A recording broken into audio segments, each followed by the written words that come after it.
আমাদের নির্বাচনী ঐক্যের কি নমুনা দেখেন।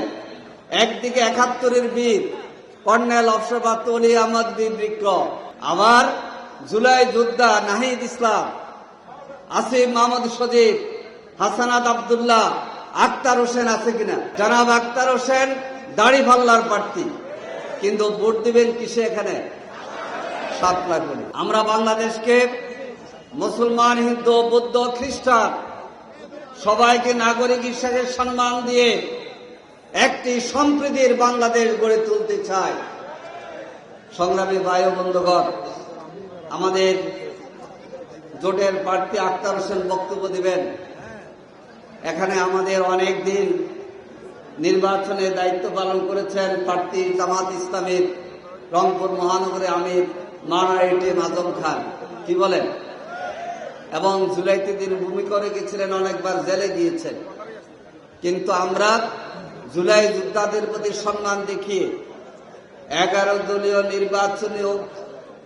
নির্বাচনী ঐক্য অঙ্গীকার হিসেবে জুলাই যোদ্ধা জনাব আক্তার হোসেনকে 11 দলীয় নির্বাচনী ঐক্যের প্রার্থী হিসেবে দিয়েছি। এ গ্রেড ক্লিংকারের কনফিডেন্স সিমেন্ট, বাংলাদেশের হৃদয় জুড়ে। জনাব আক্তার হোসেন জামাত ইসলামের প্রার্থী। জনাব আক্তার হোসেন 11 দলীয় নির্বাচনী ঐক্যের সকল দলের প্রার্থী। জনাব আক্তার হোসেন দাড়িপাল্লার প্রার্থী, কিন্তু ভোট দিবেন কিসে? এখানে ৭ লাখ বলি। মার্কা কি? আরো জোরে বিজয়ের মার্কা, স্বাধীনতার মার্কা, আধিপত্যবাদ মুক্ত বাংলাদেশের মার্কা। আমি সকলকে অনুরোধ জানাই, আমাদের অনেক নির্বাচনী কর্মী এখানে আছেন।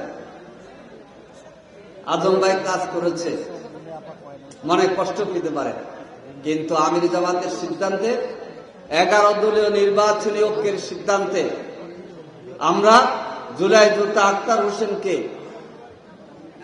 শাপলা কলি মার্কায়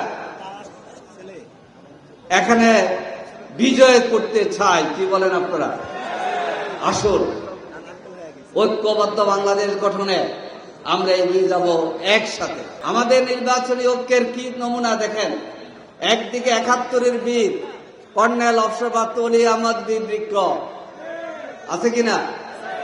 আবার জুলাই যোদ্ধা নাহিদ ইসলাম, আসিফ মাহমুদ সজীব, হাসানাত আব্দুল্লাহ, আক্তার হোসেন আছে কিনা? সাদিক কায়েম আছে কিনা? SM ফরাদ আছে কিনা? আমরা সবাই এক। কি জন্যে? দেশের স্বার্থে, আধিপত্যবাদ মুক্ত বাংলাদেশ গড়ার স্বার্থে, পেশিবাদের বিরুদ্ধে আমরা সবাই ঐক্যবদ্ধ।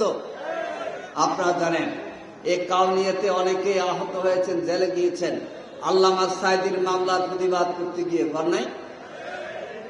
রংপুরে 7 জন শহীদ হয়েছে।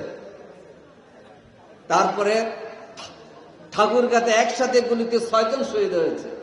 সুন্দরগঞ্জের 7 জন শহীদ হয়েছে। এই এলাকা, এই জুলাই যোদ্ধাদের আন্দোলনের মধ্য দিয়ে আমরা নতুন বাংলাদেশ পেয়েছি। আল্লামা সাইদির মর্যাদা আমরা পুনরুদ্ধার করতে চাই। তিনি নাই, তিনি জীবিত নাই, তিনি আল্লাহর মেহমান হয়েছেন, কিন্তু তিনি ভারতীয় আধিপত্যবাদ মুক্ত যে বাংলাদেশ দেখতে চেয়েছিলেন, সে বাংলাদেশ ইনশাল্লাহ 11 দলীয় জোট নির্বাচিত হওয়ার মধ্য দিয়ে বাংলাদেশে গঠিত হবে।